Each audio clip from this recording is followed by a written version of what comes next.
your horse racing with Daily Racing Forms Formulator, now free for DRF Bets members. Sign up to get the best bonus in racing with a $250 deposit match, plus a $10 free bet and free Formulator past performances. Go to drf.com/bet to play like a pro today. Dan Illman, Mike Beer, taking a look at race number 10 at Belmont Park on Friday. And no, it's not the New York Turf Riders. Even though many of these horses getting set to go 2 miles on the turf in the Belmont Gold Cup have recently been campaigning over hurdles. It's a big field. It looks like a good betting race. I'm mostly going to cede this video to you because I don't have a strong opinion on this race at all. Before we look at the entry card, however, let's head on over to shop.drf.com, if you will.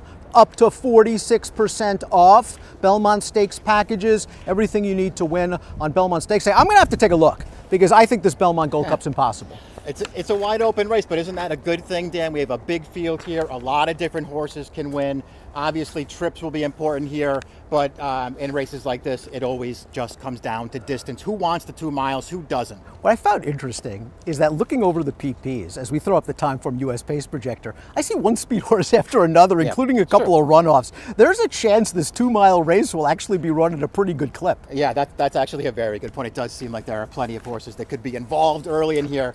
I think it would still be kind of shocking if they went some kind of fast early pace in here, but it's got to be at least honest. Tide to the Sea sometimes can be a bit of a runoff, and he's stretching out off a pretty good effort. I know he's going to be involved in the early portion. Let's start things off with a European bred horse, the number 1 Barbados, who was Group 2 placed at Ascot back in 2019. Never sort of panned out over there. Has raced twice in the States, both over the jumps, scored last time out. Hey, he's dropping 36 pounds. I mean, listen, if you like this horse, you're just hoping that he really wants the 2 miles, and that maybe some of the other horses who also feel like they can get this distance, maybe they just don't show up with their best race. I don't know what to do with this horse, Dan. He doesn't look good enough to me on paper, but maybe everything will work out for him. I think the most logical contender on paper is the number 2 Siskani. This is a Group 3 winner in Dubai earlier this year. He ran so well 2 starts back in that 2 mile race, the Dubai Gold Cup, where he made the lead turning into the stretch, and a very good horse ran him down in the lane Broom. Last time out in the Yorkshire Cup, didn't race great, but was cutting back slightly in distance. I think against this caliber of competition, he is a very dangerous contender for top connections. I agree with you. I feel like that last race, he didn't run great in there, Dan, as the favorite, but that's one of those races where I feel like the tactics sort of worked against him, because that was a very free-running race. Everybody was just sort of moving right along. I think this horse wants to settle and then make a late run of the race. He didn't get to do that last time. He was a little disappointed. His prior 2 efforts going long on the grass were really strong. I know you're going to be shocked when I tell you this, Dan, but the last 5 winners of this race all shipped over from Europe to sort of No, they want distance, those horses? Yeah, something to keep in mind. I'm sure you'll get that in your Belmont Stakes packages, up to 46% off. Channel Maker is the number 3, $3.7 million in earnings, grade 1 winner, cooler than the other side of the pillow. The problem is he getting a little bit long in the tooth at the age of 9? Last time out in the Man of War, that pace was legitimate, but Strong Tide was up close to that pace, and Strong Tide got the better of Channel Maker, who just sort of missed second in a blanket finish among 4 or 5 horses. From a class standpoint, he fits very well with these horses. The 2 miles is a big question, and if the pace is fast, it could work against him. Yeah, all those things could work against him. I think that's what makes it hard to take him in here. Is he good enough to win? He obviously is. Did he have a huge excuse last time? No, but it's not like it was a terrible performance. His prior 2 starts, his first 2 starts as a 9-year-old, Dan, thought he ran deceptively well in those races, but he was compromised because he couldn't make the lead in those races. And can he make the lead in here? I don't even know if he can. It's going to be real tough with his next door neighbor, the number 4 Tide to the Sea, entered, because Tide to the Sea last time out reverted to those speedy tactics that worked so well for him earlier in his career when he won the W.L. McKnight, a graded stake going 1.5 miles at Gulfstream in 2021. He blasted out to a fast pace that day. It took a Godolphin horse, Ottoman Fleet, to run him down at 56-1. 2 miles, big question mark. If they go fast, it could work against him, but he's back in form. Yeah, he did run a pretty good race last time at a huge price in there. I don't really know what to make of that race, Dan, because this is a horse who was claimed off of Maker last summer. His form in his turf starts for these new connections were atrocious. He came back off the layoff last time and he was better. It still doesn't make me want to bet him in here. Here's a sleeper, the number 5 Strong Tide, another horse that likes to be forwardly placed, but he can rate a little bit. He ran fine in this race last year, running 3rd, and I wonder if after that race they just circled this race and have been trying to get him back to it. He's had 2 starts, one on dirt going 1.5 miles against Lone Rock and Warrant.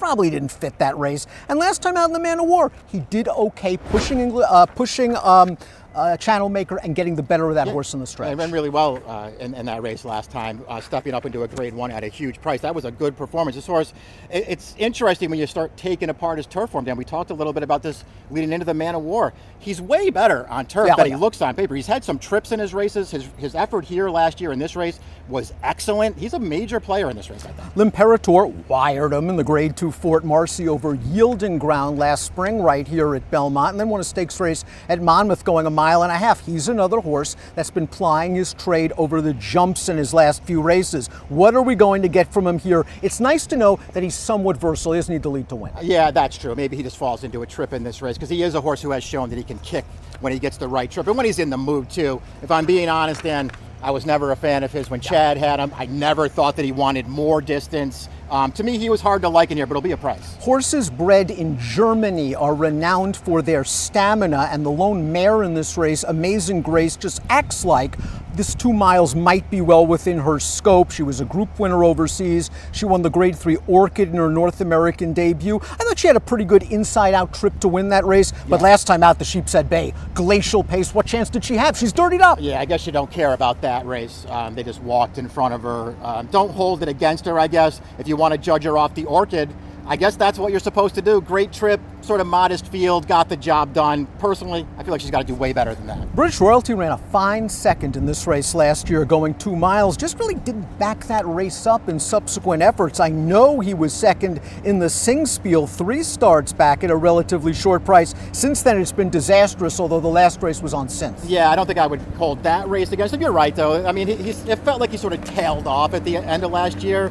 That being said, he ran some really nice races last year as a 4-year-old, and he didn't have a super long campaign. I don't know, Dan. I feel like the added distance helps this horse. I also feel like he's a horse who just wants to sort of sit back and make one run in his races, and he is supposed to have something to run at here. Tartini won the Hasta La Vista last time out at Turf Paradise of all places, but he appreciated stretching out to 1 mile and 7/8. He got close to the pace in that race. It wasn't a strong pace. It wasn't a strong field. He won these connections, and they're very, very good. He's now with Rob Atras, are hoping that distance is the difference maker. Yeah, he does have some faster races, too, on the go back when he was in Southern California.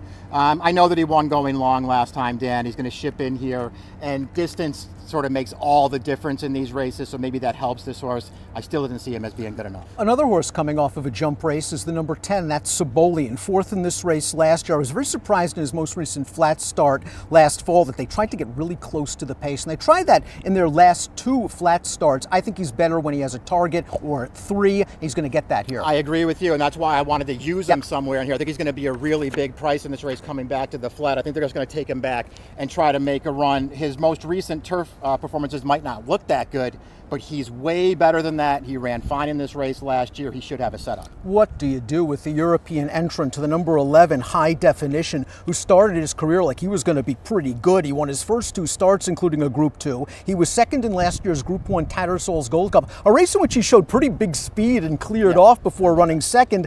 Since that race, it just hasn't panned out, and then they ran him on the jumps in his last few races. Is he just simply a horse that didn't pan out, or is he going to find the company to his liking here? Yeah, I mean, maybe both of those things are true. He certainly didn't pan out, but maybe this is just finally the right spot to run him in. They sent him over jumps starting in December last year. He just doesn't look like a horse who really appreciates jumping, and he's better on the flat, so that helps him. But you're still talking about a horse who won twice as a 2-year-old, hasn't won since then.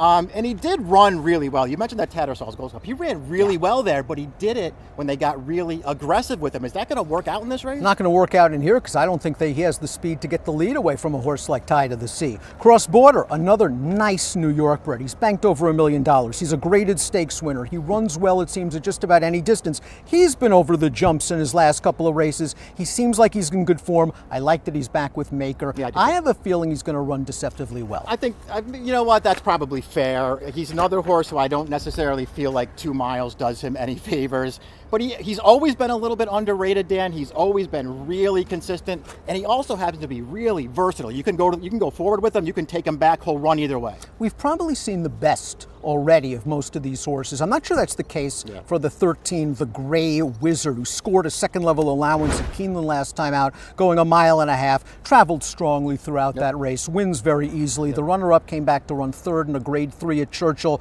with a 90 Beyer speed figure. He's yet to run that fast race, but when you watch him, you have a feeling that he's a graded stakes horse and distance will be okay. Yeah, that's how I look at him too. I mean, for most of the American-based horses here, I just don't feel like 2 miles does them any favors.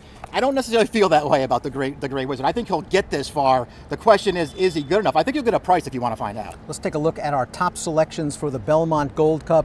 Mike, you're going with the horse that's proven form overseas. He classes up very well, and I think if he runs one of his usual European races, it could be real tough. I just thought he was the most reliable in here, Dan. I do like this distance for him. And again, I just feel like he has an excuse for that most recent start that looks a little disappointing on paper. For the most part, I defer to you in here. I'd like to see Channel Maker run well. I think this is a bit of class relief for the most part. 2 miles, it's going to be dicey, but he does have many races, as we know, that would make him competitive, and maybe he sort of slips through the cracks from a price standpoint. Going to be a fun race. The Grade 2 Belmont Gold Cup, you can get a coffee, you can get a hot dog. We're going to be here for a while.